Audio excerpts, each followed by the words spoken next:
Bismillahirrahmanirrahim. Assalamualaikum warahmatullahi wabarakatuh. Innal hamdalillah nahmaduhu wa nasta'inuhu wa nastaghfiruh wa na'udzu billahi min shururi anfusina wa min sayyiati a'malina. Man yahdihillahu fala mudilla lahu ومن يضلل فلا هادي له وأشهد أن لا إله إلا الله وحده لا شريك له وأشهد أن محمدا عبده ورسوله اللهم صل على محمد وعلى آل محمد وسلم تسليما كثيرا أما بعد اللهم إنا نسألك علما نافعا ونعوذ بك من علم لا ينفع. Ma'asyiral muslimin, bapak-bapak, ibu-ibu, ikhwan wa akhwat fillah rahimakumullah. Hari ini adalah hari Ahad, tanggal 4 atau tanggal 5 Jumadal Ula 1437 Hijriah yang bertepatan dengan tanggal 14 Februari 2016. Hari ini alhamdulillah kita kedatangan tamu dari Wisal TV, dan kajian kita pada hari ini, hari Ahad, baik yang pagi jam 9 ini dan nanti maghrib, kita diliput oleh Wisal TV. Karena itu materi kajiannya kita pada hari ini materi tematik, sekali pertemuan selesai. Untuk yang pagi ini kajian kita tentang 12 adab penuntut ilmu, dan untuk yang maghrib nanti insyaallah 8 wasiat Syekhuna Fadilatul Syekh Muhammad bin Saleh Al-Utsaimin rahimahullahu ta'ala. Materi tentang 12 adab penuntut ilmu ini sudah pernah beberapa kali kita bahas, namun ada baiknya kalau pada hari ini kita ulang lagi untuk menyegarkan kembali ingatan kita. Yang mana rujukan utama dari materi ini adalah kitab Syekhuna Fadilatul Syekh Muhammad bin Saleh Al-Utsaimin rahimahullahu ta'ala, Kitabul Ilmi, dan juga diperluas dengan kitab-kitab yang lain, diantaranya kitab daripada Syekh Bakar bin Abdillah Abu Zaid rahimahullahu ta'ala, Hilyah Talibil Ilmi, yang sangat bagus tentang adab-adab penuntut ilmu. Kemudian juga kitab Hilyatul Alim Al-Muallim wa Bulghatul Talib Al-Muta'allim, yang ditulis oleh Fadilatul Syekh Salim bin Eid Al-Hilali hafidhahullah ta'ala. Kemudian kitab A'udah ila Sunnah yang ditulis oleh Fadilatul Syekh Ali bin Hasan Al-Halabi. Kemudian dari kitab Wasiyatul Muwaddi' yang ditulis oleh Fadilatul Syekh Husain Al-Awaisyah hafidhahullah ta'ala, mengenai adab penuntut ilmu atau 12 adab penuntut ilmu. Yang pertama-tama adalah tentang urgensi menuntut ilmu. Di dalam Al-Quran, di surat At-Taubah ayat nomor 122, Allah subhanahu wa ta'ala berfirman, wa ma kana al-mu'minuna liyanfiru kaffah falaula nafara min kulli firqatin minhum ta'ifatul liyatafaqahu fid-din waliyundiru qaumahum idza raja'a ilaihim la'allahum yahdharun. Surat At-Taubah ayat 122. Tidak sepatutnya bagi orang-orang yang mukmin itu pergi semuanya ke medan perang. Mengapa tidak pergi dari tiap-tiap golongan di antara mereka itu beberapa orang untuk memperdalam pengetahuan mereka tentang agama, dan untuk memberi peringatan kepada kaumnya apabila mereka telah kembali kepadanya, supaya mereka itu dapat menjaga dirinya. Di dalam ayat ini, surat At-Taubah ayat nomor 122, diterangkan oleh Fadilatul Syekh Salim bin Eid Al-Hilali dalam kitabnya Hilyatul Alim Al-Muallim, bahwa Allah Subhanahu wa taala membagi orang beriman menjadi dua kelompok. Kelompok yang pertama pergi ke medan perang untuk menjaga perbatasan, menjaga negara. Kelompok yang kedua pergi mencari ilmu untuk menjaga agama, menjaga syariat. Dan Allah Subhanahu wa taala menyebutkan keduanya sama-sama utamanya. Mereka sama-sama berjihad fi sabilillah. Yang pertama membela negara, yang kedua membela syariat. Jadi orang mencari ilmu itu sama dengan orang berjihad fi sabilillah. Menjaga negara perlu, menjaga syariat juga perlu. Menjaga negara, jihad fi sabilillah. Menjaga syariat, mencari ilmu. Kemudian ilmu yang dipuji di dalam Al-Quran atau di dalam As-Sunnah, kalau ada di Al-Quran pujian kepada ilmu, kalau ada di hadits pujian kepada ilmu, maksudnya adalah ilmul wahyi, ilmu wahyunya Allah Subhanahu wa taala.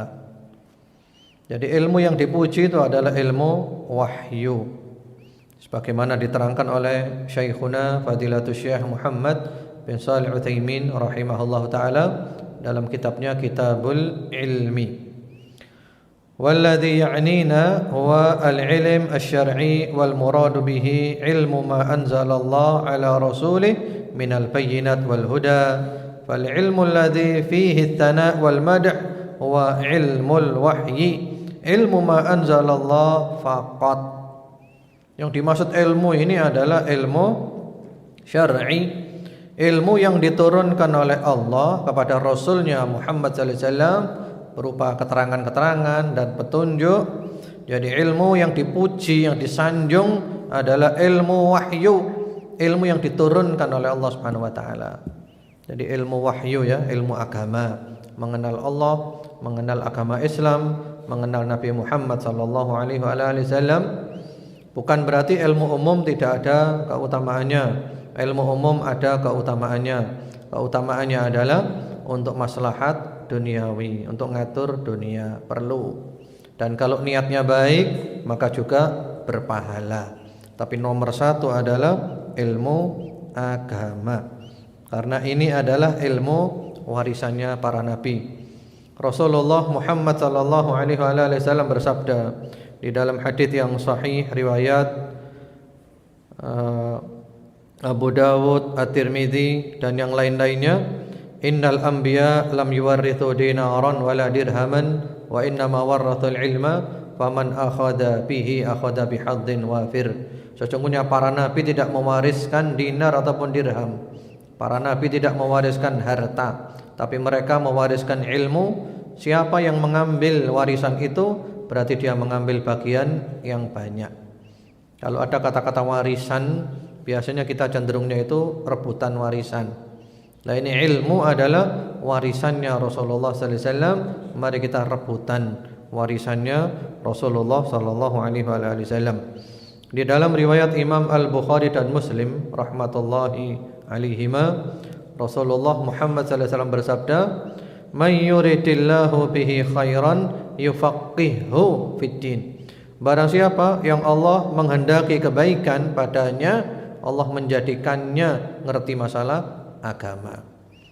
Jadi maksudnya di sini, ma'asyiral muslimin, ikhwan wa akhwat fillah rahimakumullah, ilmu agama nomor satu.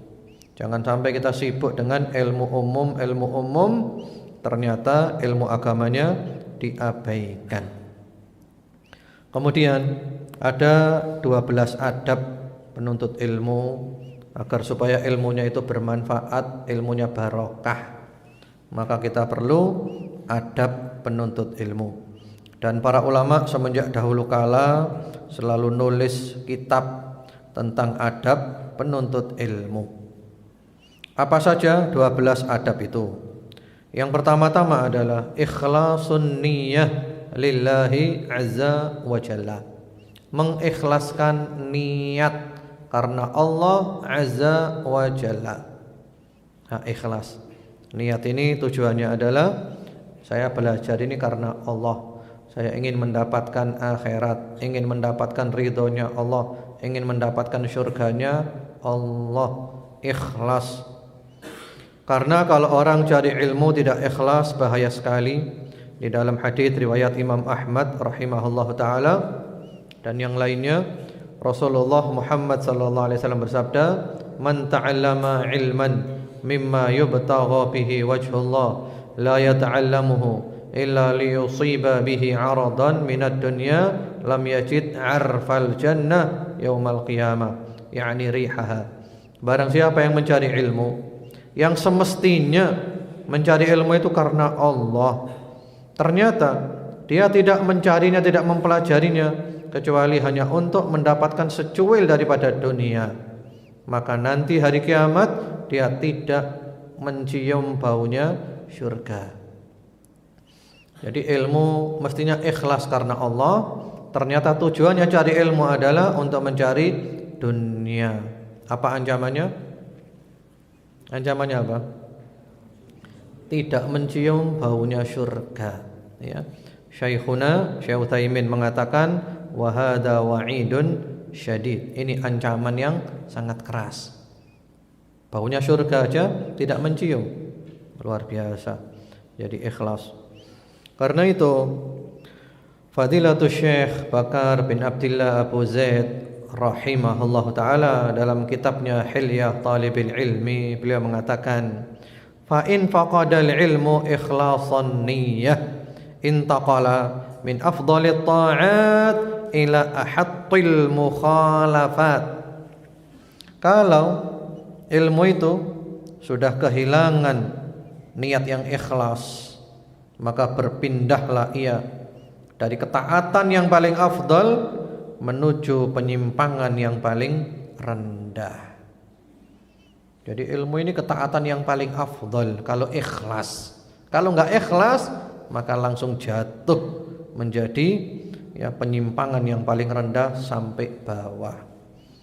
Karena itu ikhwan wa akhwat fillah rahimakumullah, kita harus selalu ingat-ingat niat saya mencari ilmu ini apa sih? Niat saya mencari ilmu ini apa sih? Jangan sampai niatnya berpindah tidak lagi karena Allah Subhanahu wa taala. Rugi. Dan memang ikhlas itu berat. Tidak ada khilafiyah di kalangan salafus saleh bahwa ikhlas itu termasuk amalan yang paling berat. Sufyan bin Sa'id rahimahullahu taala beliau mengatakan, atau Sufyan Ats-Tsauri rahimahullahu taala, beliau mengatakan ma'alajatu syai'an asyadda alayya min niyati. Tiadalah aku mengupayakan sesuatu atau mengobati sesuatu yang lebih berat daripada niatku. Jadi niat ini berat. Niat ini berat. Ikhlas itu berat. Kalau kita baca bagaimana perjuangan para ulama, bagaimana perjuangan para salafus saleh menjaga keikhlasan, itu berat sekali. Sudah berusaha ikhlas, muncul di sisi sini untuk tidak ikhlas. Tutup sisi sini, muncul yang sebelah sana tidak ikhlas. Tutup yang sana, muncul lagi di sini. Terus berjuang ikhlas. Karena itu, kalau orang ikhlas dalam menuntut ilmu, dalam mengajarkan ilmu, maka ilmunya akan bermanfaat, masuk ke dalam hati. Kenapa sih kok ada ilmu yang bisa masuk ke hati? Ada ilmu yang tidak bisa masuk ke dalam hati. Itu masalahnya kembali kepada keikhlasan. Syekh Bakar bin Abdullah Abu Zaid rahimahullah taala membawakan satu kisah dari Umar bin Dar rahimahullah taala. Umar bin Dar berkata kepada ayahnya. Siapa nama ayahnya? Siapa nama ayahnya? Ya Dzar, Umar bin Dzar. Umar anaknya Pak Dzar. Dzar ya, bukan Darmanto. Lain, Dzar. Umar bin Dzar. Umar bin Dzar ini berkata kepada ayahnya, "Ya abi atau ya abati, malaka idza wa'adtan nas akhadahumul buka wa idza wa'adha ghairuka la yabkun." Wahai ayah, kenapa ayah kalau memberi nasihat manusia mereka nangis, tapi kalau orang lain yang memberi nasihat mereka tidak nangis? Jadi ini ayahnya kalau memberi nasihat masuk ke dalam hati, orang-orang merasa tersentuh. Sementara kalau yang memberi nasihat orang lain kok nggak menyentuh gitu ya. Apa rahasianya, apa resepnya? Apa jawabannya? Jawabannya ayahnya adalah, "Ya bunayya, laisatin naihatut thaqla mithlan naihatil mustajarah." Wahai putraku, tangisan seorang ibu, ratapan seorang ibu yang ditinggal mati oleh anaknya tidak sama dengan ratapan seorang perempuan yang nangis karena memang dibayar untuk menangis. Maksudnya apa ini kira-kira? Ayo, hubungannya apa ikhlas dengan meratap? Kira-kira apa maksudnya? Maksudnya apa? Dari hati maksudnya. Orang menangis itu, kalau ada orang mati kan ada yang menangisi ya, meratapi. Apalagi juga di negara Arab zaman dulu itu ada adat. Kalau ada orang mati yang nangis banyak, itu mereka seneng. Atau mungkin juga ada di sini adat gitu. Kalau yang nangis banyak mereka senang, mereka bangga. Ini berarti orang hebat yang menangisi banyak. Sementara kalau ada orang mati yang menangisi sedikit, mereka malu. Malu, nggak ada yang nangisi, ini gimana ini? Sehingga terpaksa mereka tuh nyewa orang-orang perempuan untuk nangis, dibayari. Sehingga mereka nangisnya pura-pura, disewa, dibayari. Sekali nangis berapa? 50.000 gitu kan ya. Nangisnya pura-pura. Jadi kadang air mata nggak keluar, dia ambil ludahnya ditaruh di matanya, supaya kelihatan pura-pura nangis. Lah di sini ada beda.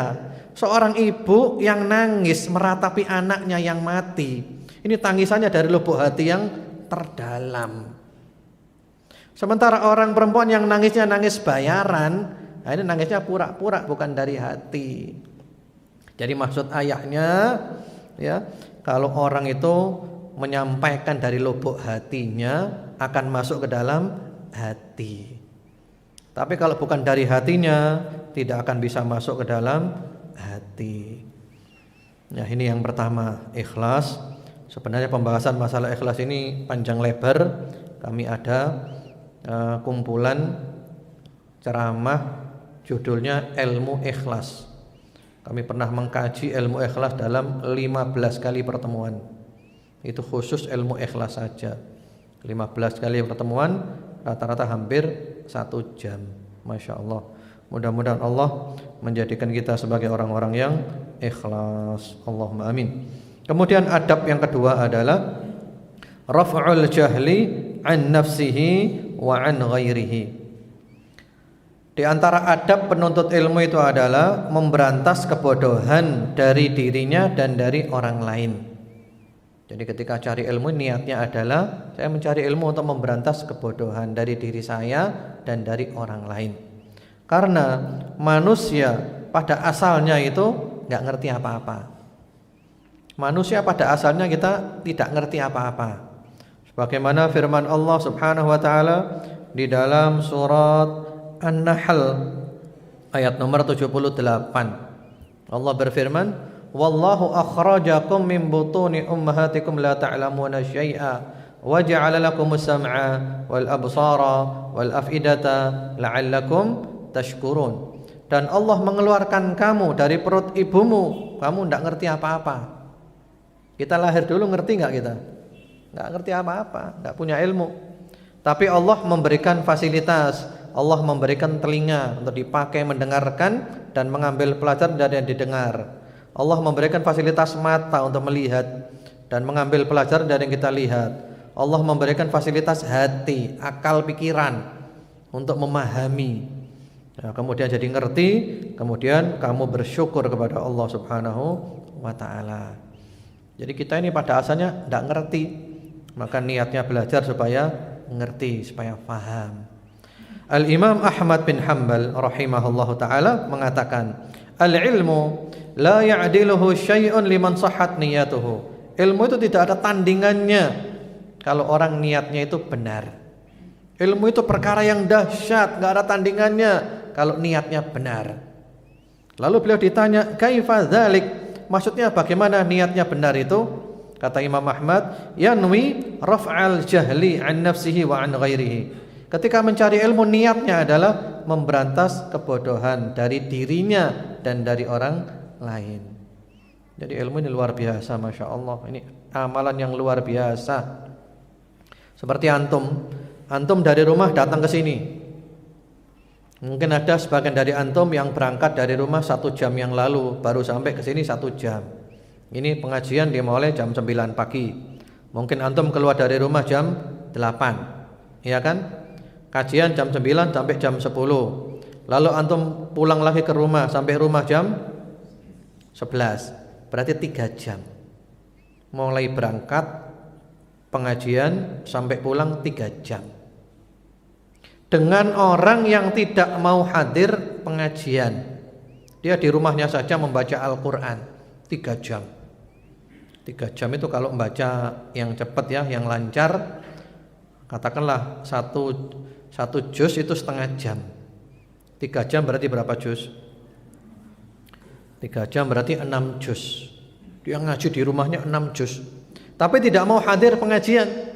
Dan antum yang di pengajian tadi nggak dapat, walaupun 1 juz nggak dapat, tapi antum hadir pengajian, dapat ilmu. Afdolan mana? Afdolan mana? Ayo dapat, ayo.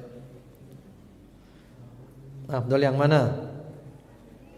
Masalah ini tidak ada khilafiyah di kalangan ulama, nggak ada beda pendapat. Yang afdol yang berada di majelis ilmu, nggak ada khilafiyah. Sehingga Al-Imam Syafi'i rahimahullahu taala mengatakan, talabul ilmi afdal min salatin nafilah. Mencari ilmu lebih afdal daripada salat sunnah. Jadi mungkin tadi di rumah 3 jam itu salat, dua, dapat berapa rakaat? Banyak.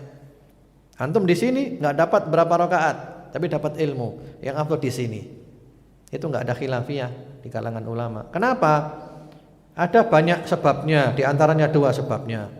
Yang pertama-tama, yang di rumah baca Al-Quran saja, nggak mau mencari ilmu, maka bacaan Al-Qurannya untuk dirinya sendiri, tidak bisa ya menular ke orang lain ilmunya. Yang kedua, dia tetap tidak mengerti selamanya karena nggak mau belajar. Yang di majelis ilmu, yang pertama-tama ilmunya bisa diberikan kepada orang, ditularkan ke orang. Yang kedua, yang tidak ngerti menjadi ngerti ya. Jadi Masya Allah luar biasa. Karena itu para salafus soleh dulu kalau ketinggalan mencari ilmu ya, ketinggalan itu sampai sakit salafus soleh dulu ya. Disebutkan oleh Syekh Salim Al-Hilali dalam kitabnya Hilyatul Alim Al-Muallim, ada salah seorang salafus saleh, Syu'bah bin Al-Hajjaj rahimahullahu taala, beliau mengatakan, inni la udzakirul hadits fayafutuni fa amrad. Aku ketika mengulang-ulang ilmu hadis, mengevaluasi ya, ternyata ada yang terlewatkan. Jadi ada mungkin pengajian yang saya tidak hadir, terlewatkan. Maka saya pun sakit, kepikiran ya. Kepikiran karena apa? Terlewatkan ilmu hadis yang dipelajari, dipikiri oleh mereka. Memang luar biasa. Salafus soleh dulu itu ilmu, akhirat. Sehingga mereka pun kalau ketinggalan sampai dipikir sampai sakit. Kalau mereka dulu 7I. Apa 7I itu? Ilmu. Kalau kita 7D, apa 7D itu? Duit. Nah itu. Kalau nggak dapat duit sakit kalau kita. Kalau mereka dulu nggak dapat ilmu sakit. Karena orang mencari ilmu dan mencari dunia itu sama dampaknya, sama-sama hausnya, sama-sama laparnya. Sebagaimana sabda Rasulullah sallallahu alaihi wasallam di dalam hadis riwayat Al-Hakim, Syekh Salim mengatakan sanadnya tsabit, manhuman la yashba'an. Ada dua kelompok enggak bisa kenyang, dua kelompok ini tidak bisa kenyang. Siapa dua kelompok itu?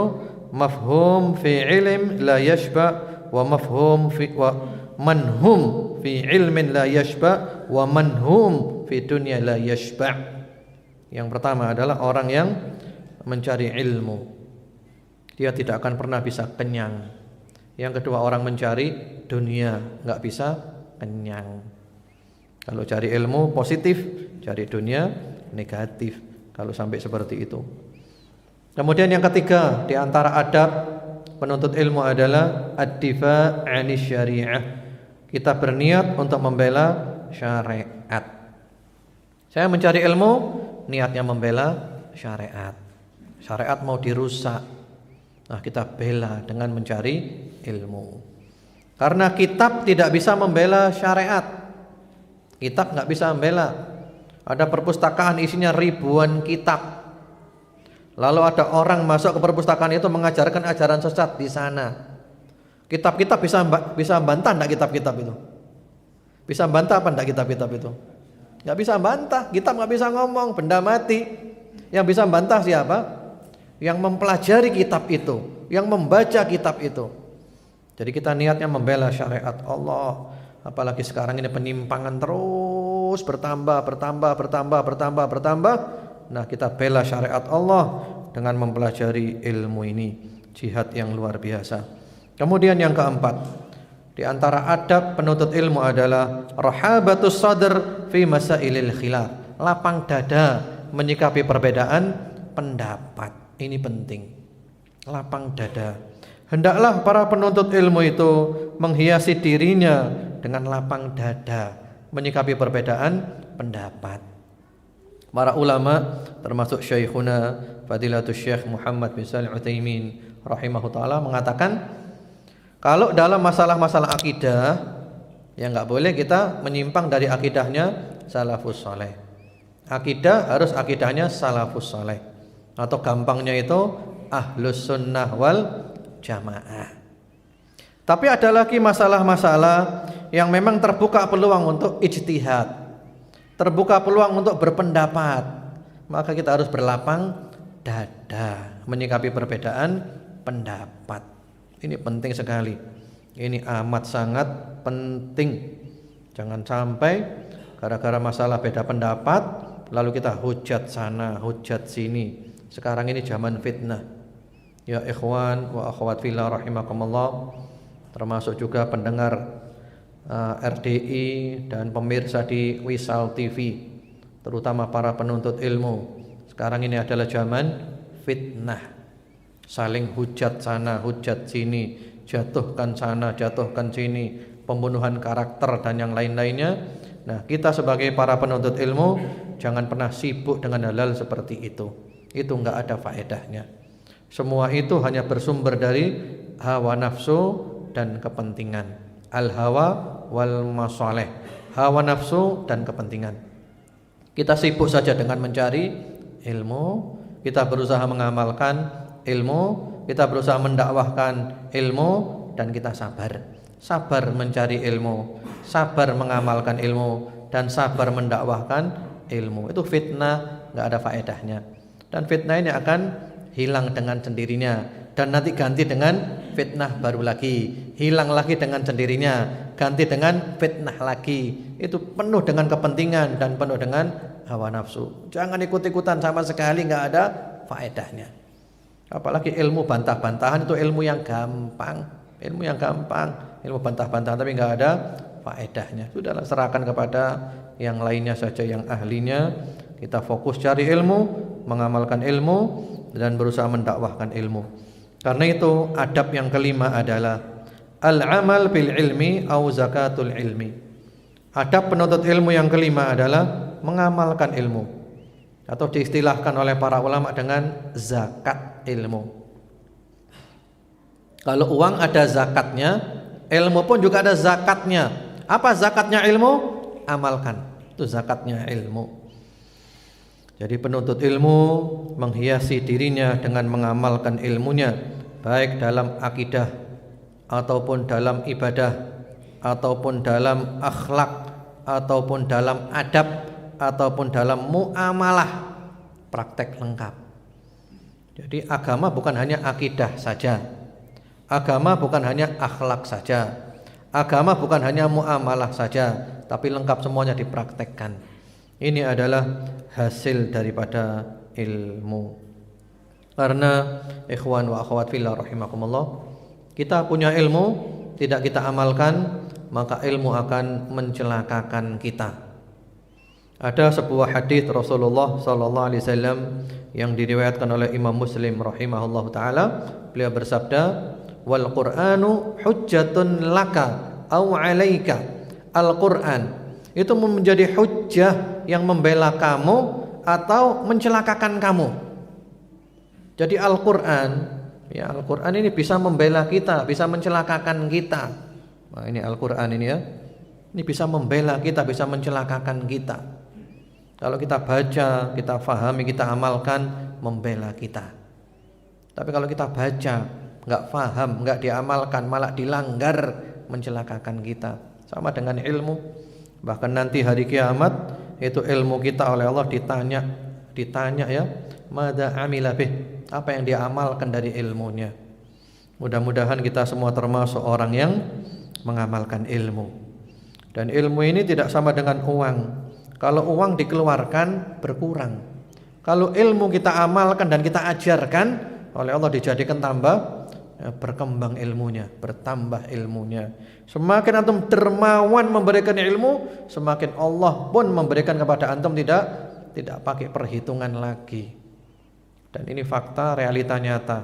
Kalau antum dermawan memberikan ilmu, maka Allah akan mencurahkan ilmunya kepada antum tanpa perhitungan.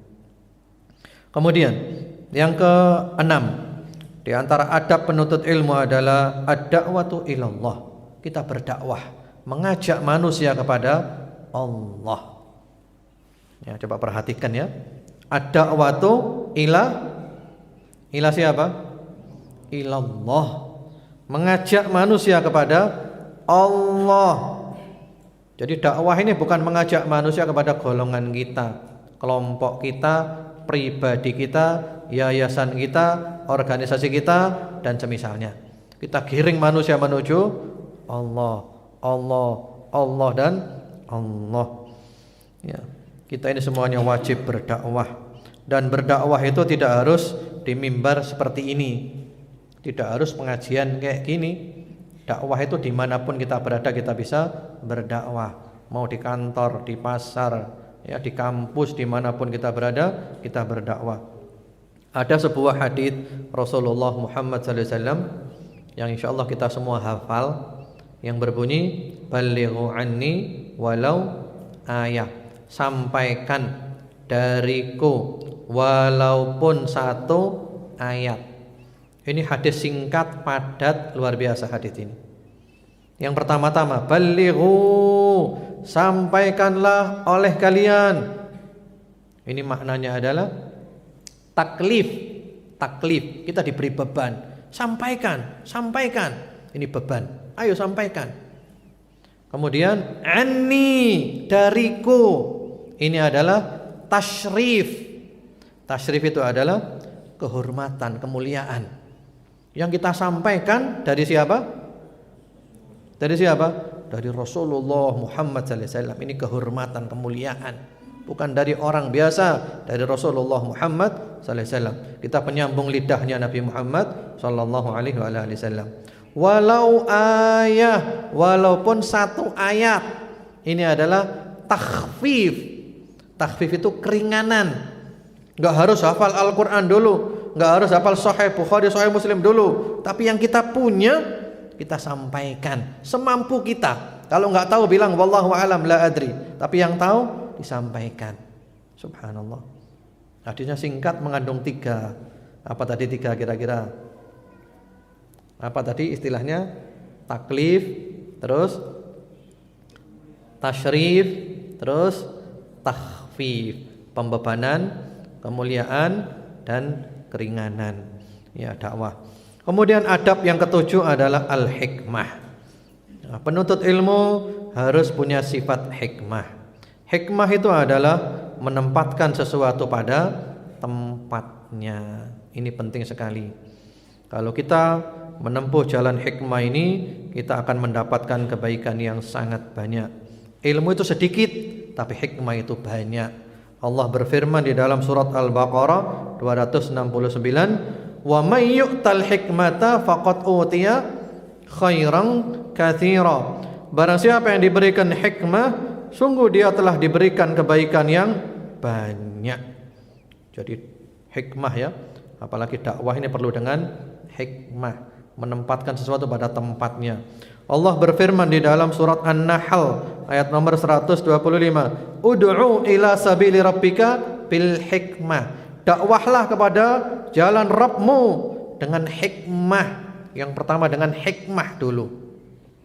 Baru kemudian langkah berikutnya wal mau'izatil hasanah, nasihat yang baik. Kemudian yang ketiga wajadilhum billati hiya ahsan, dan berdialog dengan dialog yang terbaik pula. Hikmah yang kita ambil hikmah ini ya, menempatkan sesuatu pada tempatnya. Ini penting sekali. Karena dakwah ini ditolak orang kalau cara kita salah. Berapa banyak orang dakwahnya benar, caranya salah, maka ditolak. Satu contoh yang sering dibawakan oleh Syekhuna Fadilatul Syekh Muhammad bin Shalih Utsaimin rahimahullah taala. Di Arab Saudi itu ada namanya Hayatul Amri bil Ma'ruf wan Nahyi 'anil Munkar. Sebuah organisasi resmi milik negara yang tugasnya itu adalah menyuruh orang berbuat baik, melarang orang dari perbuatan mungkar. Yang di antara tugasnya kalau sudah masuk waktu sholat, mereka itu keliling nyuruh orang ke masjid laki-laki. Toko-toko disuruh tutup. Nah, waktu itu pemuda-pemuda ini keliling. Ada orang yang tidak ke masjid pada sudah azan. Oleh pemuda-pemuda dari Hay'ah ini dimarahi. Ya Allah, salat. Ayo salat. Ayo salat. Marah-marah pemuda itu. Ternyata orang tersebut enggak mau ke masjid, dia malah ambil tongkatnya, dia mengatakan, "Kalau kamu tidak pergi, kamu saya pukul dengan tongkat ini." Wah, oleh pemuda-pemuda tadi dilaporkan kepada atasannya, masyayikh. "Syekh, di sana ada orang disuruh sholat, dia malah marah-marah, kami mau dipukul dengan tongkat." Nah, ini syekhnya paham, mungkin ini caranya yang salah. Lalu syekhnya datang ke sana, turun dari mobil, datang ke orang itu, ngomong dengan baik, diajak sholat orang itu. Subhanallah, mau ternyata ke masjid. Sambil orang itu cerita, tadi ada pemuda-pemuda datang ke sini, nggak punya akhlak, kami dibentak-bentak suruh sholat, mau tak pukul dengan tongkat ini orang itu. Ya. Dakwahnya sama apa tidak? Dakwahnya sama-sama ngajak sholat. Caranya sama apa tidak? Caranya beda.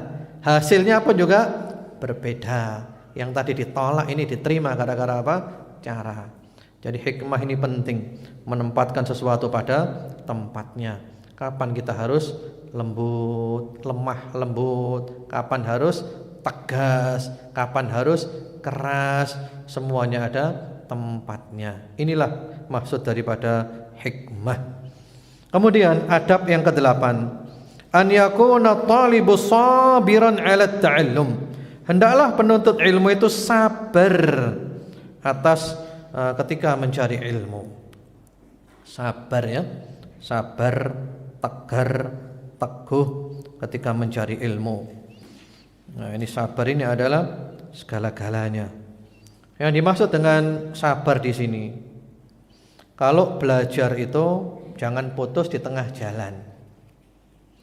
Yang namanya belajar menurut para ulama itu adalah kita mengkaji kitab dari awal sampai khatam. Nah, itu baru ilmunya mantap. Apalagi kalau mencari ilmunya itu sungguh-sungguh. Bagaimana sungguh-sungguh itu? Misalnya gini, Hari ini kan ada pengajian. Kita biasanya kajiannya adalah Riyadhus Shalihin.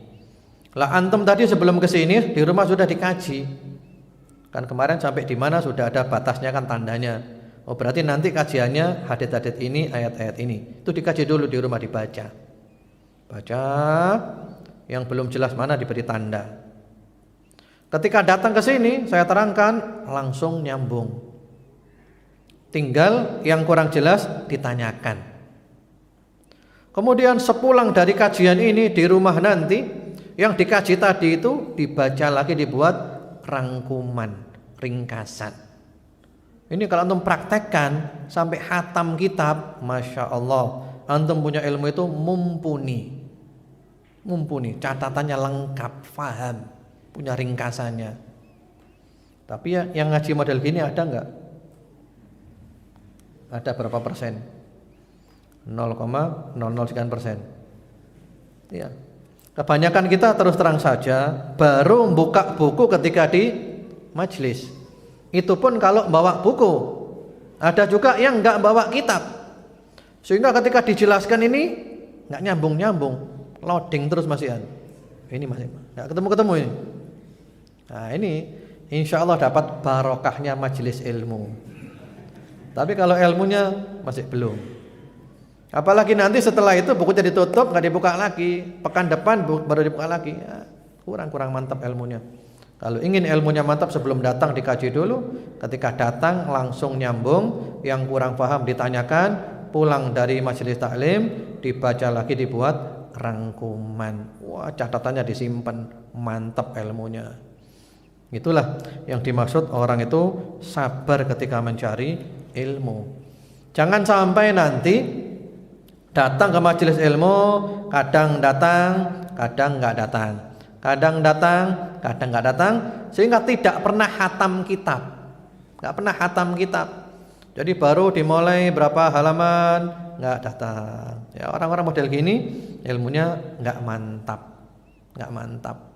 Jadi perlu sabar. Jadi memang harus sabar.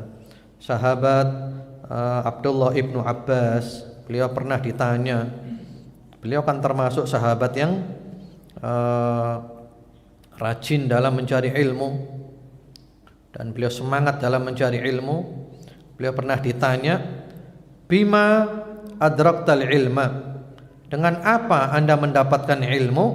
Beliau menjawab, bilisanin sa'ul wa qalbin aqul wa badanin ghairi ma'ul. Saya mendapatkan ilmu itu dengan 3. Dengan lisan yang selalu bertanya, aktif, enggak paham tanya. Yang kedua adalah hati yang selalu memahami, berusaha untuk memahami, berusaha mengerti. Ya, enggak ngelamun. Kemudian yang ketiga, serta badan yang tidak pernah bosan, enggak pernah bosan, dilawan sikap bosan itu. Masya Allah. Kemudian yang ke-9, al-amrut tasi', adab yang ke-9 dari adab penuntut ilmu adalah ihtiramul ulama wa taqdiruhum, yaitu menghargai ulama dan menghormati ulama. Nah, ini penting sekali. Sehingga Syekhuna Syekh Utsaimin memberikan nasihat dalam kitabnya Kitabul Ilmi supaya penuntut ilmu itu menghiasi dirinya dengan menghormati ulama, menghargai ulama. Ini kalau ingin ilmunya itu barokah. Yang dimaksud ulama itu bukan hanya guru kita saja. Ulama itu banyak. Ulama Islam, ulama Ahlus Sunnah wal Jamaah. Hormati mereka, hargai mereka. Kalau toh seandainya ada beda pendapat di kalangan ulama, kita cenderung kepada pendapat ulama yang ini. Jangan menghantam ulama yang sana, jangan menjatuhkan ulama yang sana. Karena biasanya kita suka ya, pendapat yang kita pilih, yang lainnya dianggap salah, dihujat yang sana, dijatuhkan karakternya. Ya, subhanallah, ini ilmu enggak akan pernah barokah. Bahkan Syekh Utsaimin mengatakan, wa hadza min akbaril akhta'. Ini termasuk kesalahan besar. Ya, menghujat ulama, naudzubillah. Hati-hati ikhwan wa akhwat fillah rahimakumullah. Kita menghujat ulama, melecehkan ulama, menjatuhkan para ulama, membunuh karakter para ulama, kita akan dihukum oleh Allah. dengan hukuman yang dahsyat. Kadang kita nggak merasa, padahal Allah telah menghukum dengan hukuman yang dahsyat. Apa hukuman yang dahsyat itu? Disebutkan oleh Ibnu Asakir rahimahullahu taala, hukuman yang dahsyat itu adalah Allah menjadikan hatinya mati sebelum badannya mati. Itu hukuman yang dahsyat. Jadi hatinya mati, hatinya sudah rusak, kotor, dan dia tidak merasakan itu. Dia merasa nggak dihukum oleh Allah, padahal Allah telah menghukum dia. Hatinya rusak, hatinya kotor, hatinya buruk, hatinya keras. Dia nggak merasa. Ini yang lebih bahaya lagi. Itu akibat daripada menghujat para ulama, menjatuhkan para ulama. Kalau kita lihat para salafus soleh dulu, itu orang yang dia mengambil ilmu darinya, walaupun cuma satu huruf, dia sudah merendah, menunduk. Ada kata-kata sangat indah dari sahabat Ali bin Abi Thalib radhiyallahu taala anhu. Beliau mengatakan, ana abdu man 'allamani walau harfan. Aku adalah budak, orang yang mengajarkan kepadaku walaupun satu huruf. Orang memberi ilmu kepadaku walaupun satu huruf, aku adalah budaknya dia. Subhanallah. Bagaimana pula dengan guru yang bukan hanya memberikan satu huruf, memberikan ilmu yang banyak, memberikan puluhan hadis, ratusan hadis, bahkan ribuan hadis, memberikan ajaran ayat-ayat Al-Quran yang sangat banyak, sampai hatam kitab, hatam banyak kitab. Subhanallah. Mana akhlak kita? Kita menjadikan ilmu tidak barokah. Kemudian juga di antara nasihat para ulama, termasuk nasihatnya Syekh Bakar bin Abdillah Abu Zaid rahimahullah ta'ala dalam kitabnya Hilyah Talibil Ilmi. Itu kata beliau, kalau kita berada di majelis ilmu kayak begini ya, majelis ilmu, itu hendaklah para murid menunjukkan bahwa dia tuh senang di majelis ilmu. Dia senang, dia bahagia, dia gembira, ya, tunjukkan dia itu semangat. Kalau seandainya gurunya itu dianggap ada satu kesalahan, ya, jangan sampai kemudian gurunya dijatuhkan. Ya, karena kita mau cari orang yang sempurna, tidak akan nemu. Wah, ini ada kesalahannya guru ini, sudah saya tinggal aja cari guru lain. Nanti ya ketemu juga kesalahannya guru itu, tinggalkan lagi, pindah guru lagi, cari guru yang lainnya. Ada juga kesalahannya, pindah. Sampai kapan terus kita? Nggak nemu. Kita nggak akan nemu yang sempurna. Kemudian juga kata Syekh Bakar bin Abdillah Abu Zaid, dihindari perang urat syaraf dengan guru, yaitu harbul a'shab. Perang urat syaraf dengan guru. Maksudnya bagaimana? Ini murid yang menguji gurunya. Jadi murid yang menguji gurunya, yaitu mancing-mancing guru dengan pertanyaan hanya untuk melihat kapasitas gurunya. Dicari-cari kira-kira gurunya nggak bisa jawab. Nah itu seperti itu, subhanallah. Bahkan kata Syekh Bakar bin Abdillah Abu Zaid, kalau toh kita mau pindah guru, mungkin mau pindah ke kota lain, mau pindah guru, itu kata beliau izin dulu kepada gurunya.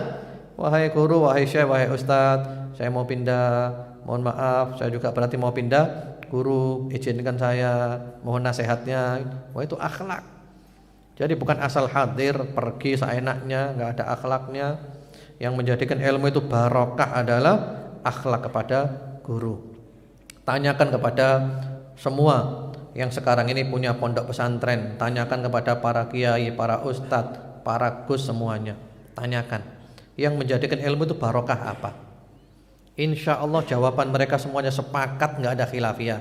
Di antara penyebab utama ilmu itu barokah adalah ketika belajar dulu akhlak kepada gurunya, ketika belajar dulu adab kepada gurunya, ketika belajar dulu berkhidmah kepada gurunya. Berkhidmah itu melayani, membantu guru. Itu yang menjadikan ilmu barokah. Nggak ada khilafiyah ini. Nggak ada beda pendapat. Walaupun dulu ketika belajar ilmunya kecerdasannya kurang, ilmunya nggak seberapa, bahkan ketika belajar dulu diremehkan oleh teman-temannya. Ternyata sekarang lebih hebat dari teman-temannya. Karena apa? Akhlak kepada guru, khidmah kepada guru. Tapi tidak sedikit yang dahulu pinter, cerdas, tapi akhlak kepada gurunya kurang, manfaatnya ilmunya juga kurang. Sudahlah, ini fakta, realita nyata. Percaya nggak percaya, kenyataannya seperti itu. Jadi penting sekali menghargai ulama, menghormati ulama. Kemudian adab yang ke-10 adalah at-tamassuk bil kitab was sunnah. Kita berusaha berpegang teguh kepada kitab Allah Al-Quran dan sunnah Rasulullah Muhammad SAW.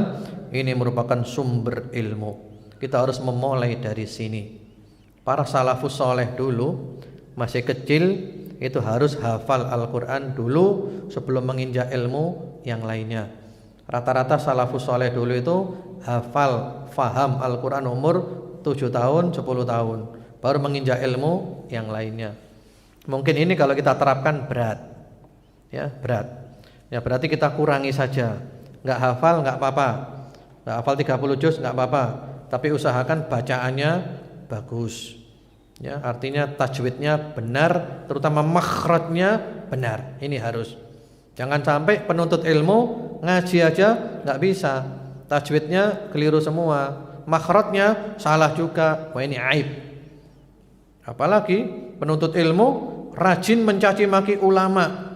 Wah ini gini, tahdir sana tahdir sini. Suruh ngaji nggak bisa, ngaji Al-Quran nggak bisa. Lucu sekali ini. Kamu rajin menghujat ulama, baca Al-Quran aja nggak bisa, makhrajnya salah semuanya. Wah ini bahaya. Al-Quran kita pelajari tafsirnya, dikaji, kemudian juga belajar sunnah. Al-Quran itu meliputi membaca, menghafal, memahami dan mengamalkan. Kemudian juga belajar sunnah, yaitu hadis-hadis Rasulullah Muhammad SAW. Dan ada satu hal yang tidak kalah pentingnya, yang nomor 3 adalah ya memahami dengan pemahaman para ulama. Al-Quran, As-Sunnah, kemudian kalamul ulama. Kita dengar penjelasan para ulama. Penjelasannya ulama ini penting. Ulama yang mumpuni dalam ilmunya. Kemudian yang ke-11, adab penuntut ilmu adalah at-tatsabbut was-sabat. Apa itu? At-tatsabbut was-sabat.